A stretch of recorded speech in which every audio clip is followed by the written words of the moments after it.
Hello, everyone. So let's go to the first video on the topic of counting and infinite sets. So in this video, we'll be learning more about what cardinality of sets are, and we'll see how to use mappings to compare cardinality of sets. Okay, so the outline is as follows. We'll first define what cardinality means, and we'll do a quick recap of different properties of mappings.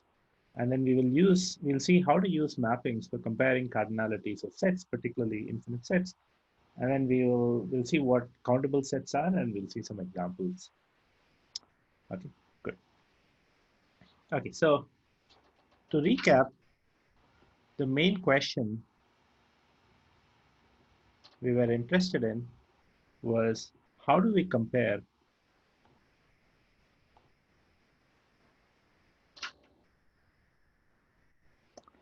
the sizes of sets?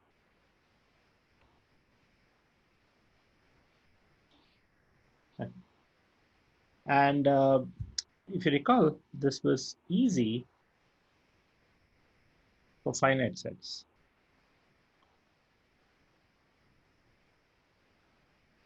Okay, because given a finite set, let's say, yeah, I mean, it has a bunch of elements, you can just count the number of elements. So given any two finite sets, you can just count the number of elements, and then you're just comparing numbers. Okay, but the main question is, how do you do this when you have infinite sets?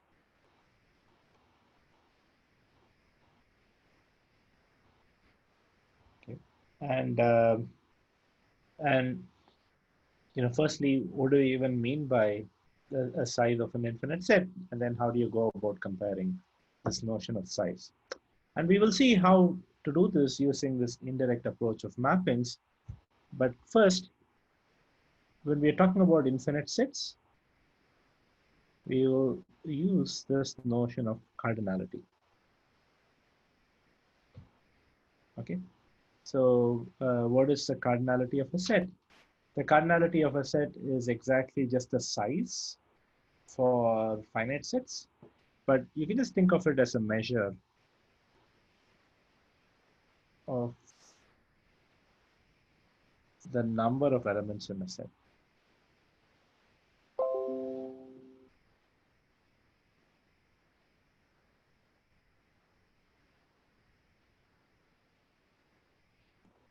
Okay, so you for a given set S,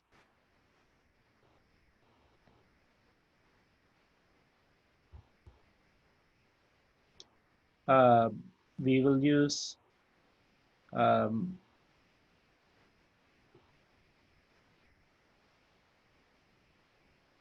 this notation,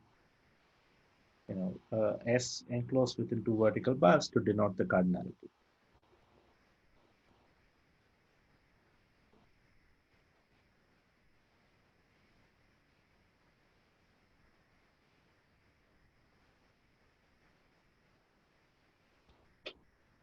Okay, and this notion is exactly the same.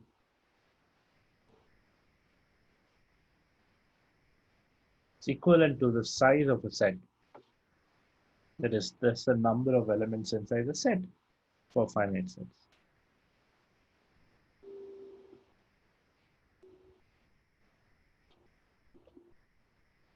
Okay, but we will basically use the term cardinality for infinite sets. Okay, and this is an exact definition, but we will see it. We'll see how to reason about the cardinality of sets using this indirect approach of mappings. Okay, so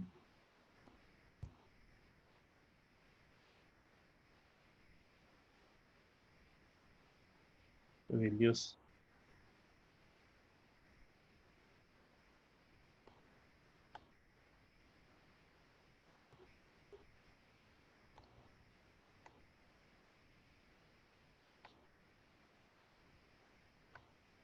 cardinality.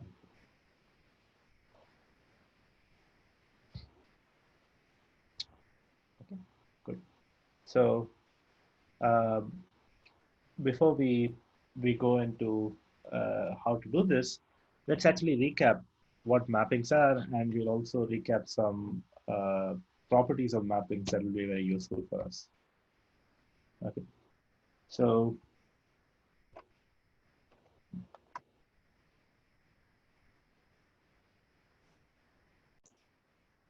let's recall what a map or a function is. So this figure, we have these two sets, A and B, and we have a map, F, from A to B. So what is this map from A to B? We call that it's just a way of associating elements of A to elements of B.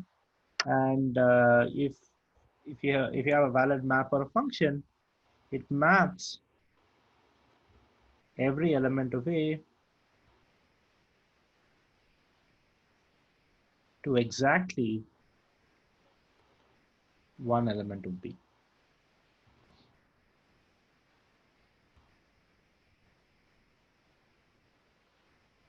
What it means is that if you have these lines that indicate which element of A is mapped to which element of B and so on, then it just means that every element of A has exactly one outgoing arc or line. Okay. Now let's look at some properties of maps that we'll be interested in. The first property is what is known as one-to-oneness or injectivity.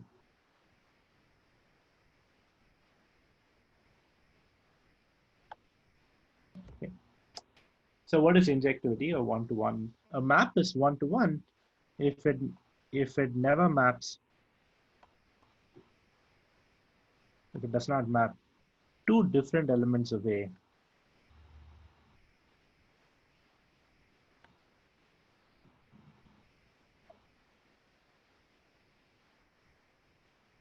to the same element of B.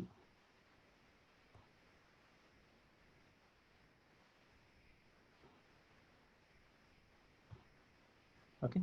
In other words, if you look at um, if you look at any of the elements of B, okay, they cannot have, they may have some arcs coming in, but every element of B has at most one arc coming in. So for instance, this vertex, okay, this element of B has two incoming arcs.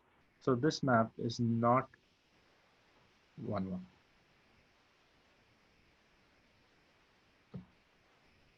Okay, good.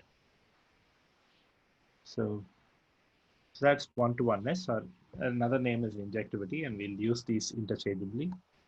The second term is onto maps. Onto, a map is called onto or surjective.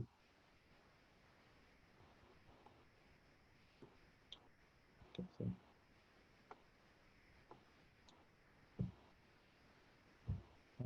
surjective if it hits every element of P. Okay, more formally, if for every element small v in the set capital V, there exists some element A, okay, such that f of A is equal to B. Okay, so what this means is that every element of V has one incoming arc. So for instance, if you have some element here which has no arc, then this is um, not surjective or onto. Okay, because of it. Good. Now finally, we'll say that a map is bijective, or sometimes this will also be called a correspondence.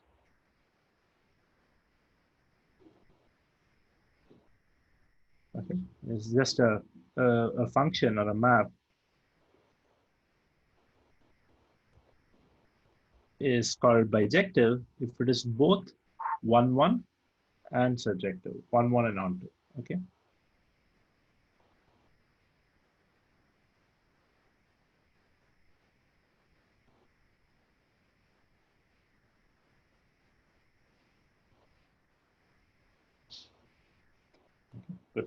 So what that means is, in this figure, you'll have exactly, in every element of B has exactly one incoming arc.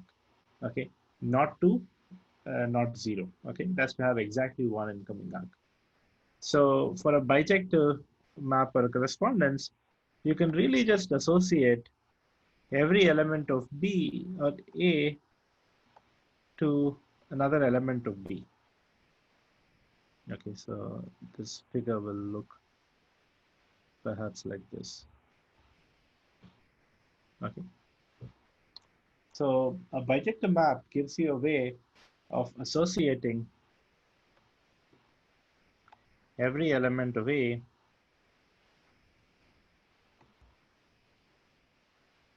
is associated with a unique element of B.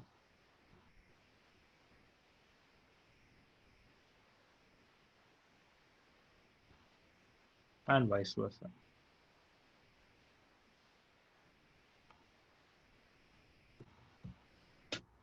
Okay, so this actually gives you a flavor of why uh, these this notion of maps can be used for comparing sets, because if you can actually establish a bijective map between two sets, then they have the same cardinality. Okay, for finite sets, it's easy to see. If you do have a bijective map, then the two sets should have exactly the same size. Okay, similarly, you can use properties like surjectivity and one-one-ness to also compare the sizes of sets for finite sets. But we will actually use it as a definition for how to compare cardinalities of sets. Okay, so that's what we're going to do next.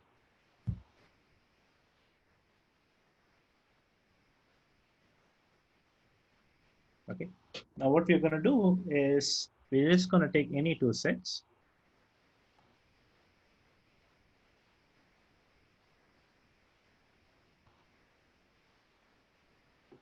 And we're going to see when we can say that the cardinality of one set is less than or equal to the cardinality of another set, or greater than or equal to the cardinality of the other set, or equal. Okay, so we're just going to look at those three cases. Okay, so we have two sets A and B. We'll say that the cardinality of A is greater than or equal to the cardinality of B. Okay, if and only if there exists an onto map, surjective or onto map from A to B.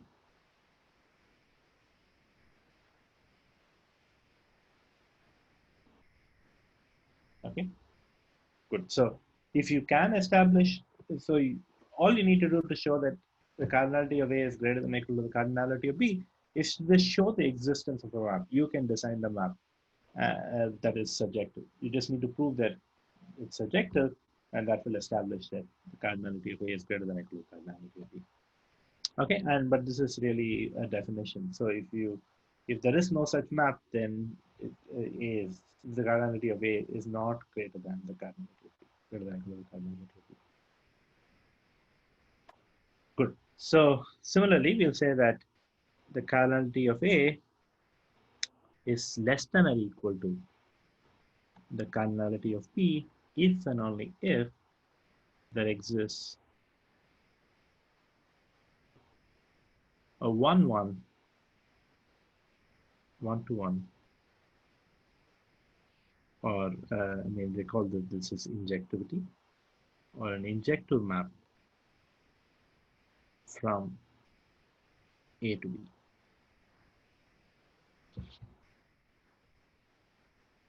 Okay, so again, to show that the cardinality of A is less than or equal to the cardinality of B, all you need to do is you should define, or you just need to exhibit one map and prove that it is 1-to-1 for inject. And finally,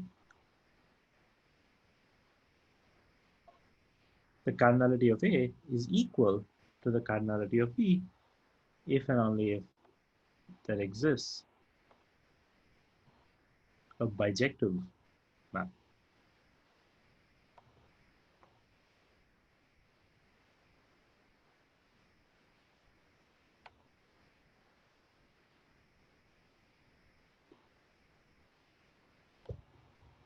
Okay, so remember that a bijective map is both one-to-one and one-to.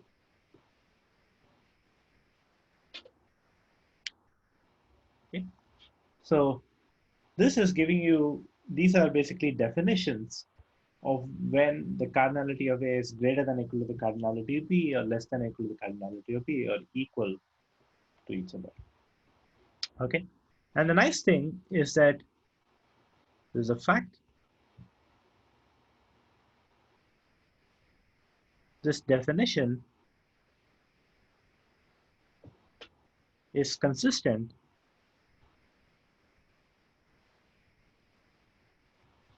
with, you know, the same notion for finite sets.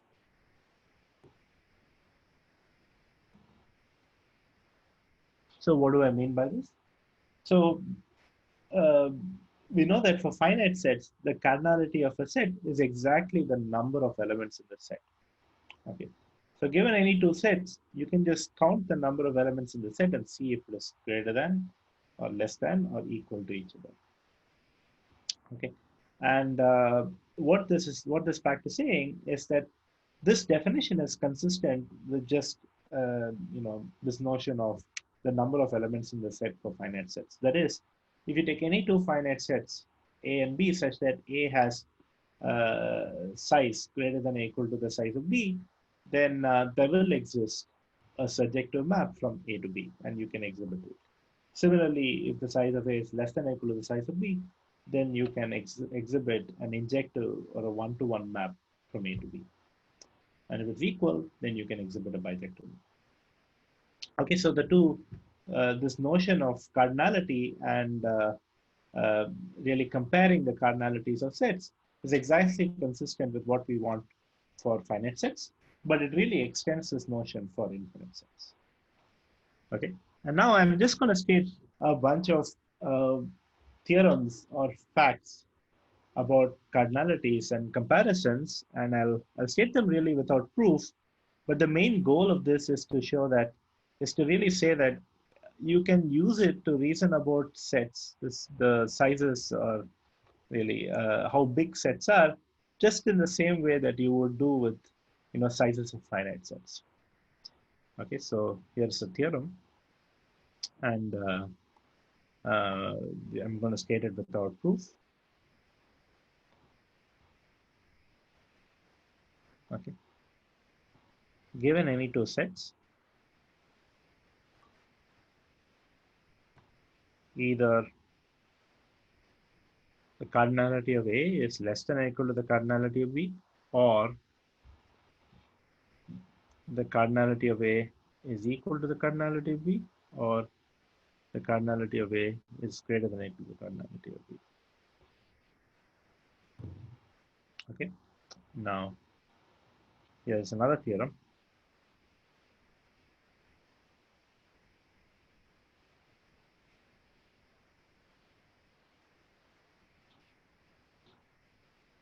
Okay.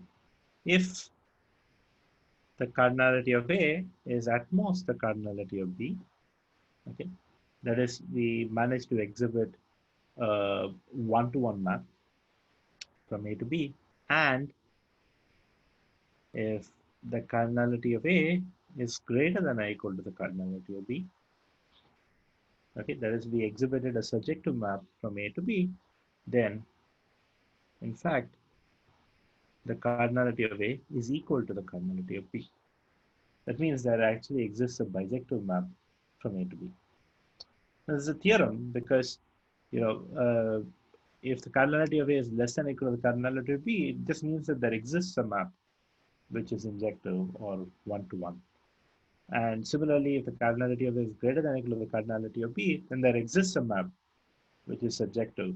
But these two maps need not have been the same. But really, this theorem is saying that, well, there will actually be one map which is both injective and surjective. And so it's a biject. Okay. Good. So really the main takeaway, well, actually, let me actually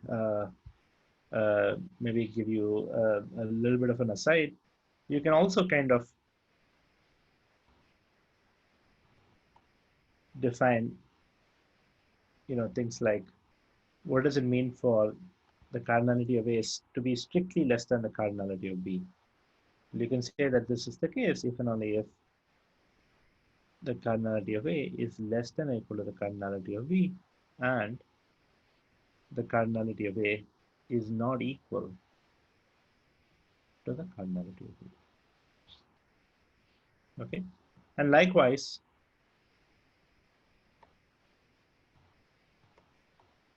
we can also define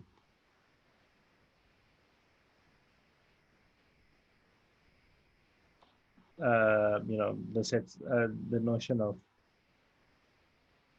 when B, the cardinality of B is less than the cardinality of A, just in the same way. And really, the two things are the same. And uh, you can talk about when the cardinality of A is less than the cardinality of B, or cardinality of A is greater than the cardinality of B, and or B, cardinality of B less than the cardinality of A, and so on. And really, these are the same things that you can do, the same things that you could do with sizes of sets. And there you're just comparing numbers. And just to say that it's the same, that is, cardinality of A being greater than the cardinality of B is the same as cardinality of B being less than the cardinality of A. Here is a simple proposition.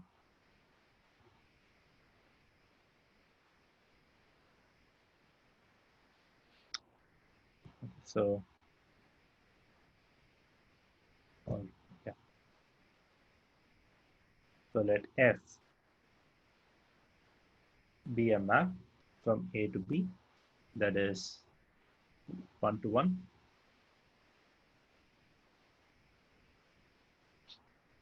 Okay, then there exists a map from B to A that is subjective.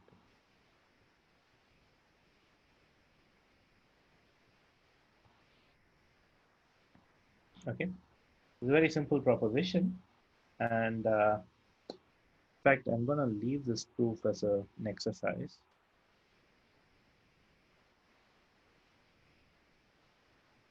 Okay, as a hint,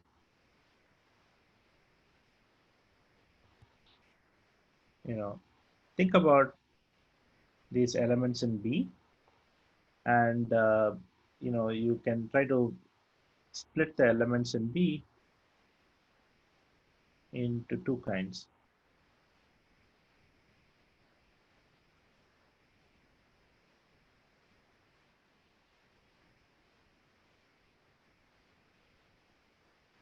Okay, those that have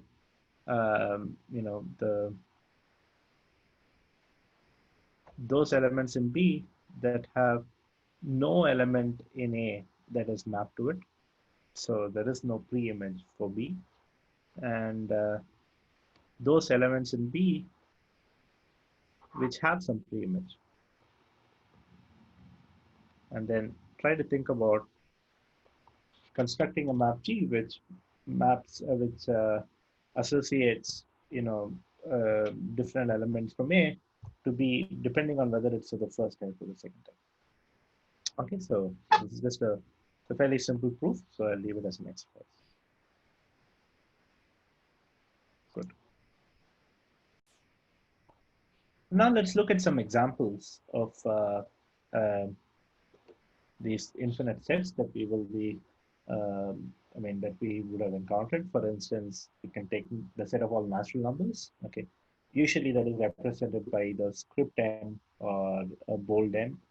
You can have the set of integers or times whole numbers or rational numbers, which we will represent by script q or bold q. Similarly for real numbers and complex numbers. Okay, script r for real numbers and script c for complex numbers. Okay, these are all infinite sets. And now you can ask about, well, how do I compare their cardinalities? Okay, now here's another simple definition that we will use. Okay, And this is specifically with respect to natural numbers. This is, we'll always, I mean, many times we'll be interested in comparing the cardinality of sets, given set compared to the cardinality of natural numbers. Okay, so here's a simple definition.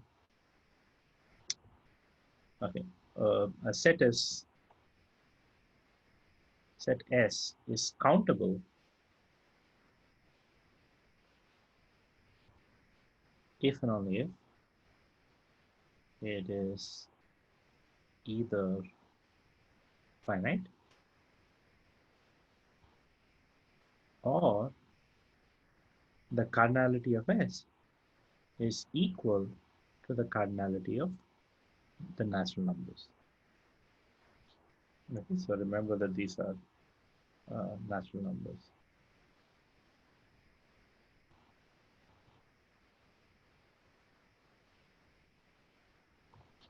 Okay, so for given infinite sets, we would be often interested in whether the set is countable or not. If it's a finite set, it's certainly countable. But there could be infinite sets that are also countable, and you really need to check whether its cardinality is the same as it is for natural numbers. Okay. Now here is a simple proposition that is again very easy to prove, and this says that if you have any two sets A and B such that A is a subset of B, then the cardinality of A is less than or equal to the cardinality of B. Okay, again, it's an obvious statement for finite sets, but it's a very useful statement for infinite sets. Okay. Good. So I mean, it's yeah, I mean it's fairly simple still, and the proof is again, remember what we need to do to show that the cardinality of A is less than or equal to the cardinality of B. Well, we can exhibit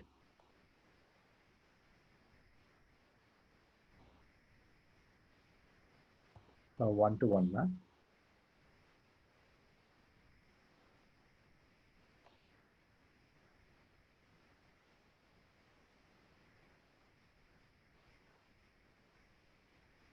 Okay, as follows. Very simple. So given any for A in capital A, we're just gonna, so this map will be called F. F of A is just gonna be equal to A itself. Now, why is it valid? Well, remember that capital A is a subset of B. So any element small a in capital A is also an element of B. So I can just map A to the same element small a to itself. Okay, and now this is easy to see.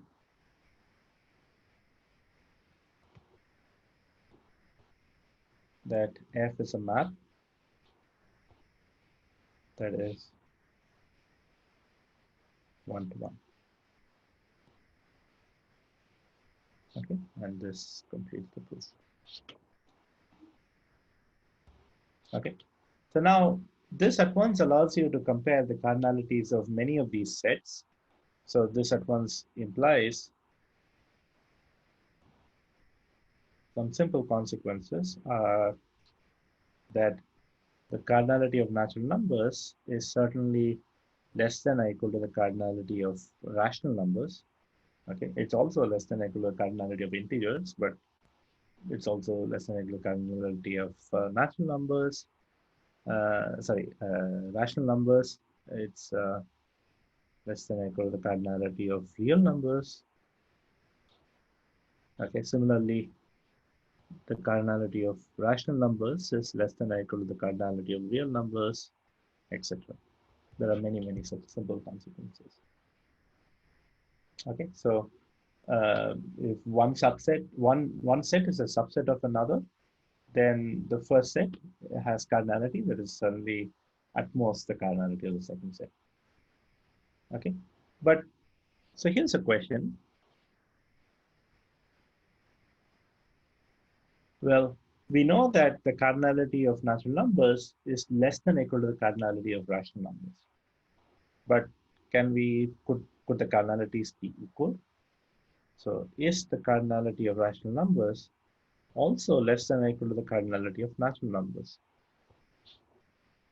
Okay. Similarly, is the cardinality of real numbers less than or equal to the cardinality of natural numbers? So really what we are asking is, are rational numbers and real numbers countable sets?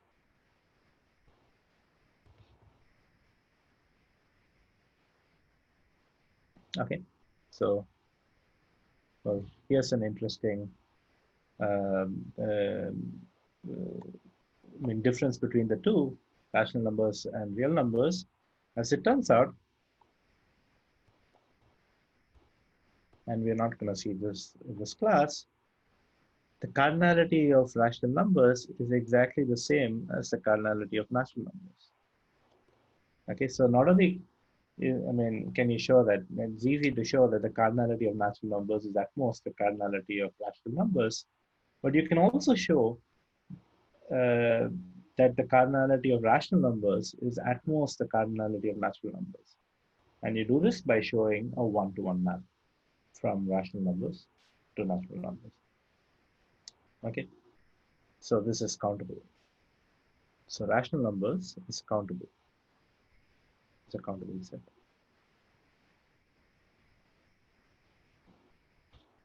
However,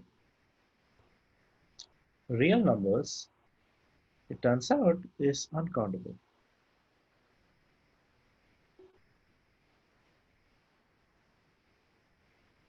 Okay, so you can actually show that there is no subjective map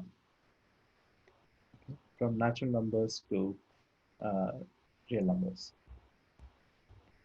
Okay, and this argument is actually quite involved, and this uses this idea called diagonalization,